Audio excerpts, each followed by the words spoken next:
Podcast.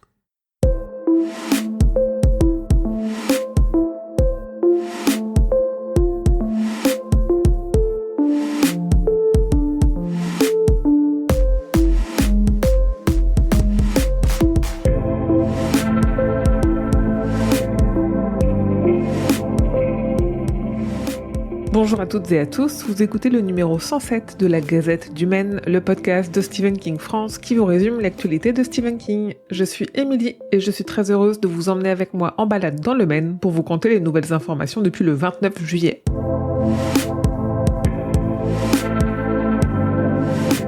Dans une interview vidéo pour la chaîne américaine PBS News, Stephen King est revenu sur sa carrière emblématique, sur le processus d'écriture de son recueil You Like It Darker et a donné des recommandations de livres et de séries. Une interview que je vous ai évidemment traduite sur le site. On Joy, que l'on peut traduire littéralement par « à propos de la joie », est un court texte inédit de King qui vient de paraître dans des éditions en anglais de son essai Écriture, mémoire d'un métier. À ce jour, il n'est pas intégré dans les traductions françaises et aucune info quant à la possibilité qu'il le soit. Sur son compte X, King s'est étonné du bannissement de 23 de ses livres dans les écoles de certains comtés de Floride. En effet, depuis quelques mois, cet état dans lequel réside King la moitié de l'année est au centre d'une polémique qui ne cesse de faire du bruit. Le bannissement de certains livres dans les écoles et les bibliothèques publiques. Plusieurs romans de Stephen King jugés inappropriés sont victimes de cette censure dénoncée par plusieurs professionnels de l'éducation qui craignent l'impact de ces restrictions sur l'apprentissage et le développement intellectuel des jeunes. Plusieurs d'entre eux estiment que ces bannissements privent les élèves de ressources importantes et limitent leur capacité à comprendre des enjeux sociaux critiques.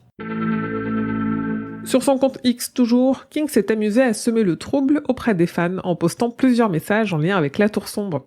Des publications énigmatiques qui ont fait naître des rumeurs de nouveaux tomes du cycle. Même si King a déjà dit en avoir fini avec La Quête de Roland, il a aussi toujours dit qu'il n'en avait jamais fini avec La Tour, qui est au centre de toutes ces histoires.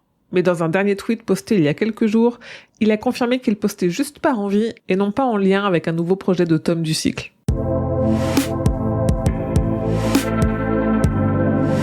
Le tournage du film adapté de Marche ou crève a débuté au Canada et de premières images ont fuité sur les réseaux que je vous ai évidemment relayées sur les comptes et le site Stephen King France. Malgré quelques libertés que le film semble prendre sur l'aspect futuriste du roman, l'adaptation se veut aussi brutale et sans pitié que le livre et sera probablement controversée d'après le scénariste. The Monkey, le film adapté de la nouvelle Le Singe de Stephen King, a dévoilé des photos et une première bande-annonce. La sortie en salle française est annoncée pour le 19 février 2025. Autre adaptation qui se dévoile enfin, c'est le film Salem qui est prêt depuis plusieurs années. De premières images officielles ont enfin été diffusées, le film est prévu sur Max en octobre, sans confirmation de diffusion pour la France, et on a même eu un extrait de 2 minutes.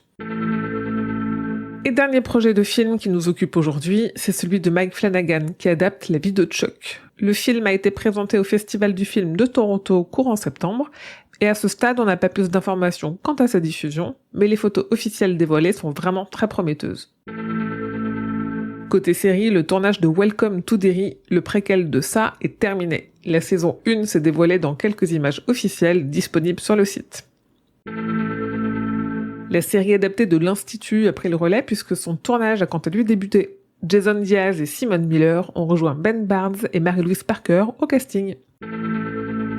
Et côté projet avorté, Glenn Mazzara a partagé le script en anglais du pilote de sa série La Tour Sombre qui avait été annulé par Amazon.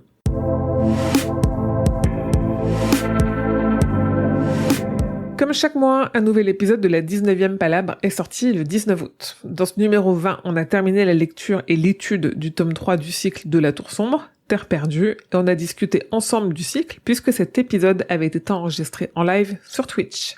Si ce n'est pas encore fait, je vous invite à aller regarder le replay directement sur YouTube. Le roi Stephen aussi n'a pas chômé pendant les vacances. En août, le podcast a consacré son épisode 69 au roman Colorado Kid, à retrouver sur toutes vos applications de podcast. En octobre, je vous invite à participer à Kingtober, un challenge de dessin que j'ai créé et qui est directement inspiré de Inktober. L'idée, c'est que chaque jour, du 1er au 31 octobre, tout le monde publie un petit dessin en lien avec la thématique du jour. Je vous laisse aller découvrir tout ça sur le site et les réseaux, et taillez vos crayons pour attaquer dès le 1er octobre. Skybound a annoncé pour Halloween Creepshow The Suspense Building Game, un jeu de cartes issu de l'univers Creepshow qui pour le moment n'a pas de version française prévue. Biographie, essais sur ses traductions, études de son œuvre, de nouveaux livres sur Stephen King, sa vie, son œuvre ont été annoncés ou sont parus ces derniers mois. Je vous les ai tous récapitulés dans un article dédié.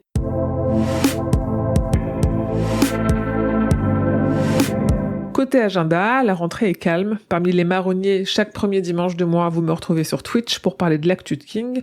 Et chaque 19 du mois, c'est un nouvel épisode de la 19e Palabre.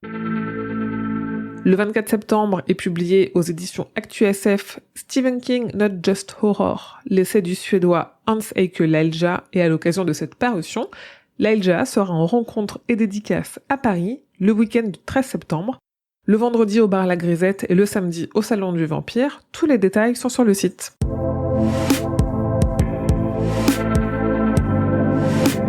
Et voilà, c'est tout pour cette gazette numéro 107. Merci de votre fidélité et de votre écoute. Ça faisait longtemps qu'on s'était pas parlé, vous et moi, mais j'ai pris un gros mois de vacances et je suis revenue en pleine forme et pleine d'idées pour vous. Pour m'aider à concrétiser ces idées, vous pouvez donner quelques euros au Tipeee. Il y a des contreparties en échange, notamment des goodies, et d'ici la fin de l'année, il y a quelques surprises qui débarquent pour les abonnés. Pour soutenir mon travail, vous pouvez continuer à suivre et à partager mes contenus sur les réseaux et à mettre 5 étoiles à ce podcast sur vos applications. Ça aide vraiment beaucoup.